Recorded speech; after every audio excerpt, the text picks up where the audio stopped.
Lotus reality and agro farming వారు premium farm land projects మన పొలం ఫేజ్ 1, 2 మరియు 3 కంప్లీట్ చేసుకుని మన పొలం phase 4 Wasar village at Narayana Khed లో ఆగస్టు 15 ఇండిపెండెన్స్ డే రోజు గ్రాండ్ లాంచ్ చేయడం జరుగుతోంది. లాంచింగ్ మరియు ఇండిపెండెన్స్ డే సందర్భంగా 5 గుంటాస్ ల్యాండ్ అవుట్ రేట్ లో బుక్ చేసుకున్న వారికి 1,50,000 రూపాయల డిస్కౌంట్ తో పాటు 2 గ్రాముల గోల్డ్ ఫ్రీగా ఇస్తున్నారు. పూర్తి వివరాలకు సంప్రదించండి. నమస్కారం. క్రోధినామ సంవత్సరం ఆశ్వీజ మాసం మేషాది ద్వాదశ రాశుల వారికి దశ దిశ ఎలా ఉండబోతోంది, నవగ్రహాలు వారి యొక్క దశ దిశ ఎలా ఉండబోతోంది, ప్రథమార్థంలో ఎలా ఉంటుంది, ద్వితీయార్థంలో ఎలా ఉంటుంది అనే వివరాలన్నీ ఇప్పుడు మనం తెలుసుకుందాము. అయితే మాస ఫలితాలన్నీ ప్రథమార్థంలో ఒక రకంగా ఉంటాయి, ద్వితీయార్థంలో ఒక రకంగా ఉంటాయి. ఎందుకు అంటే గ్రహాలు చలనాలు చేస్తుంటాయి కాబట్టి మనకి కొంచెం తేడాలు వస్తుంటాయి. అయితే ఈ ఫలితాలు, ఈ మాస ఫలితాలు కానీ రాశి ఫలితాలు కానీ మనకి గోచార రీత్యా సంబంధించినవే తప్ప వ్యక్తిగత పరిశీలన కాదు అని చిన్న సూచన. మీ వ్యక్తిగత ఫలితాలు కావాలి అంటే కనుక మీ డీటెయిల్స్తో మీ సంబంధిత పండితులను కలిసి వివరంగా తెలుసుకోవాల్సిందిగా కోరుతున్నాను. తదుపరి మిథున రాశి. మిథున రాశి మృగశిర 3-4 పాదములు, ఆరుద్ర 1-2-3-4 పాదములు, పునర్వసు 1-2 పాదములు.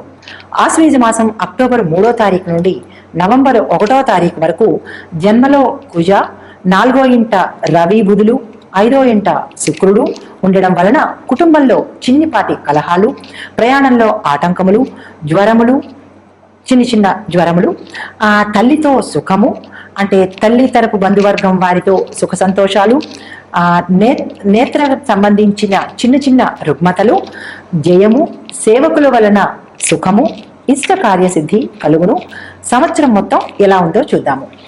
సంవత్సరంలో గురు, శని, రాహు, కేతువులు వారి యొక్క ఫలితాలు ఎలా ఉండబోతున్నాయి ఇప్పుడు చూద్దాం.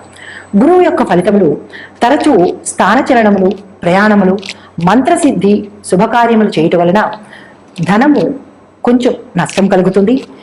మంత్రసిద్ధి అనగానే ఇక్కడ ఎవరైనా సరే మంత్రం గురువు ద్వారా తీసుకోవాలి అని అనుకున్న వాళ్ళు ఈ మాసంలో మంచి ముహూర్తం చూసుకొని మంత్రం కనుక తీసుకున్నట్టయితే మీకు ఆ మంత్రం సిద్ధిస్తుంది అని చెప్పడం జరిగింది. తదుపరి శని యొక్క ఫలితములు నవమ సంచారంలో ఉండడం వల్ల వివిధ రూపాల్లో కష్టములు, పాపకార్యములందు ఆసక్తి, ఏదైనా కార్యం చేయాలి అని అనుకుంటే అది మధ్యలోనే చెడిపోయే అవకాశం కనబడుతోంది. వృత్తి యందు ఆటంకములు కలిగిస్తుంది. రాహు యొక్క ఫలితము మనసు ఎల్లప్పుడూ సుఖ సంతోషాలతో ఆనందంగా ఆహ్లాదంగా ఉంటుంది. ఆనందమయ జీవితం గడుపుతారు. శరీరము బలంగాను ఆరోగ్యంగాను ఉంటుంది. కష్టములు చిన్నపాటివి వచ్చినా కానీ తొలగిపోతాయి. దాని ద్వారా మీకు శుభ సంకేతములు, శుభకార్యాలు చేయిస్తారు. భూ, గృహ, వస్తు, సంపద లాభంగా కనపడుతోంది. గృహ వాహన యోగం కనపడుతోంది. కేతు యొక్క ఫలితాలు, కేతు 4వ స్థానంలో ఉండడం వల్ల అస్థిర బుద్ధి, వాత సంబంధిత రుగ్మతలు, స్త్రీ మూలకంగా కలహములు, ప్రభుత్వ కార్యాలయంలందు మీరు తలపెట్టిన ప్రభుత్వ కార్యాలయాలు జయాన్ని సాధిస్తారు. ప్రయాణముల్లో లాభాలు పొందుతారు.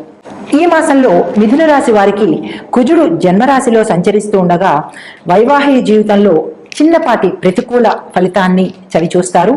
ఆప్తన జనుల నుంచి అంటే మీకు అత్యంత ఇష్టమైన వారి నుంచి విడిపోవడం మానసిక బాధకి గురి చేస్తుంది. సెల్ఫ్ డ్రైవింగ్ లో కొంచెం జాగ్రత్త వహించవలసిందిగా ఇక్కడ చెప్పడం జరిగింది. గృహ వాహన కొనుగోలు విషయంలో కొంచెం ఆచితూచి కనుక వ్యవహరించినట్టయితే ప్రథమార్థంలో నిర్ణయం తీసుకుని ద్వితీయార్థంలో కనుక మీరు కొనుగోలు చేసినట్టయితే ఆ ఆస్తిలో మీకు ఎటువంటి చిరాకులు రాకుండా మీ సొంతమవుతుంది. ప్రథమార్థంలో అనుకూలించకపోయిన ఏ విషయమైనా మిథున రాశి వారికి ద్వితీయార్థంలో చాలా బాగా కలిసి వచ్చే అవకాశం కనపడుతోంది. ఎందువల్ల అంటే ఈ గ్రహాలు చలనాలు అంటే చలనము అంటే కదలడం అనమాట. ఈ గ్రహాలు ఒకే స్థితిలో ఎల్లప్పుడూ ఉండవు కాబట్టి మీరు అనుకోవచ్చు ప్రథమార్థంలో ఎలా ఉంటుంది, ద్వితీయార్థంకి వచ్చేటప్పటికి ఎలా మారిపోతుంది అని. ఎందువల్ల మారుతుంది అంటే మనం ఎలాగైతే నడుస్తామో గ్రహాలు కూడా తమ స్థానాల నుంచి నడవడం వల్ల పరిస్థితుల్లో మార్పులు వస్తాయి. కాబట్టి మీరు బాధపడవలసిన, చింతించవలసిన పని లేదు. దానికి తగ్గ పరిహారాలను కూడా సూచించడం జరుగుతుంది. వైవాహిక జీవితంలో మనస్పర్ధలు చిన్నగా కనపడుతోంది. మీ యొక్క అధికమైన కోపం వల్లే ఇటువంటి చిన్న చిన్న అపార్థాలు తొంగి చూసే అవకాశం కనపడుతోంది. మీ కోపాన్ని భార్య అయితే భర్త, భర్త అయితే భార్య కోపాన్ని తగ్గించుకుంటే మీ భాగస్వామి మీ వల్ల బాధపడకుండా ఉండగలుగుతారు. వ్యాపార విషయాల్లో, సంతాన విషయాల్లో అభివృద్ధి కనపడుతోంది. ఈ నెలలో విద్యార్థులకు శ్రమే ఫలి అనే నమ్మకాన్ని మీకు కలిగేలాగా కనబడుతోంది. కుటుంబంలో సౌఖ్యము, అన్నదమ్ముల మధ్య అన్యోన్యత, సోదర సోదరీమణులతో సఖ్యత, తల్లిదండ్రుల ఆరోగ్యం బాగుంటుంది. అన్యోన్యమైన వాతావరణం కనబడుతోంది. శత్రువులు మిత్రులుగా మారే అవకాశం కనబడుతోంది.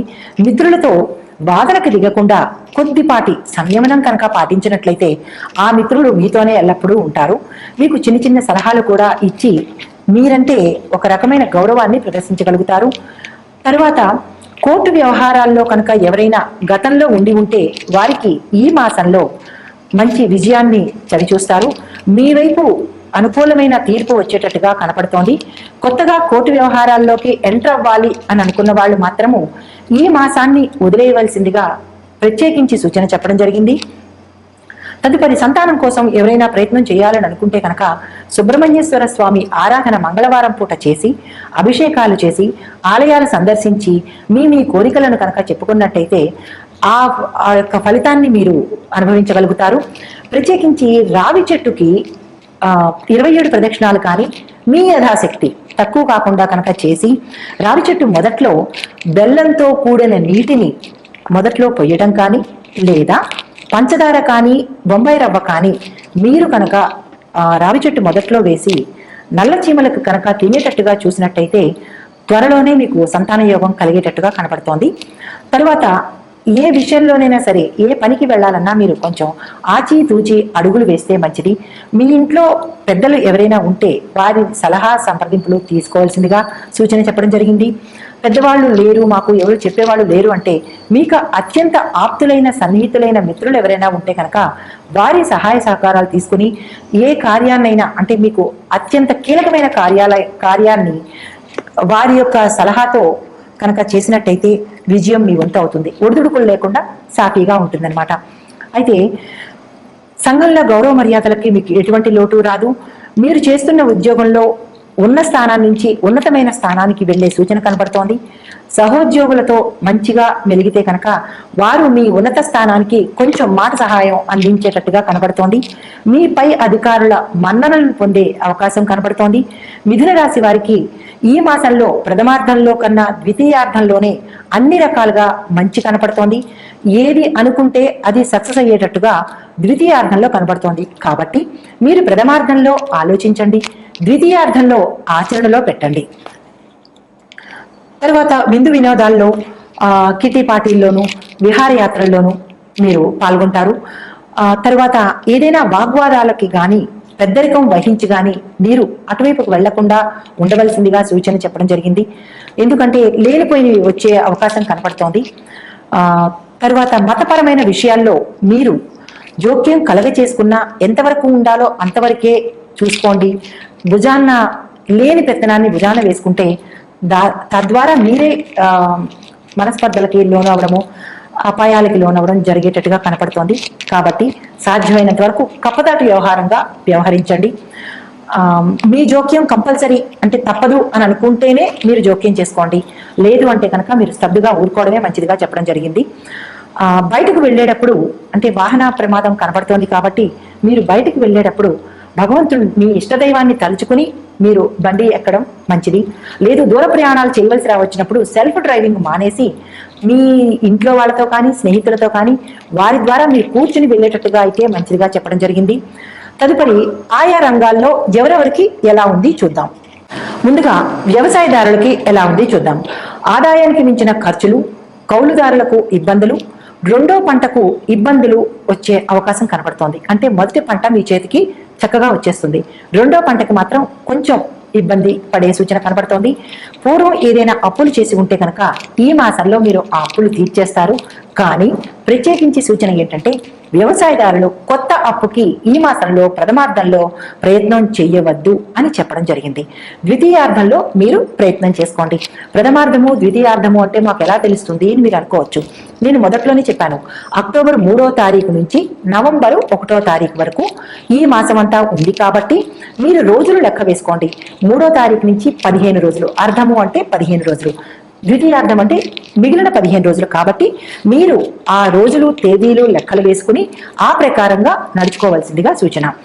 తదుపరి ఉద్యోగస్తులకు ఎలా ఉంది అంటే ప్రథమార్థంలో అన్ని విధాల అనుకూలంగా ఉంటుంది. ప్రమోషన్స్ వచ్చే అవకాశం కనబడుతోంది. మీ పై అధికారుల ద్వారా మీరు ప్రత్యేకమైన గుర్తింపు పొందుతారు. మీ సహోద్యోగులు మీ మాటకు వాల్యూ ఇస్తారు, ఆదరణ ఇస్తారు. మీ సహాయ సహకారాలు వారు మిమ్మల్ని అడుగుతారన్నమాట. తదుపరి వ్యాపారస్తులకు అనుకున్న దానికన్నా ఎక్కువ లాభాలు వచ్చే అవకాశం కనబడుతోంది. అధిక ఆదాయం వచ్చే 4 వైపుల నుంచి, అంటే రకరకాల సోర్సెస్ నుంచి మీకు ఆదాయం వస్తుంది. పార్ట్నర్షిప్ వ్యవహారము అంటే భాగస్వామ్య వ్యాపారం చేయాలి అని అనుకున్న వాళ్ళు ఈ మాసంలో ప్రథమార్థంలో వదిలేసి ద్వితీయార్థంలో కనుక ప్రయత్నం చేసినట్టయితే మీకు చక్కని భాగస్వామి, మీ భాగస్వామి వ్యాపారానికి అగ్రిమెంట్ రాసుకోవడం జరుగుతుంది. వారి ద్వారా మీ వ్యాపారం మరింత అభివృద్ధి చెందేటట్టుగా కనబడుతోంది.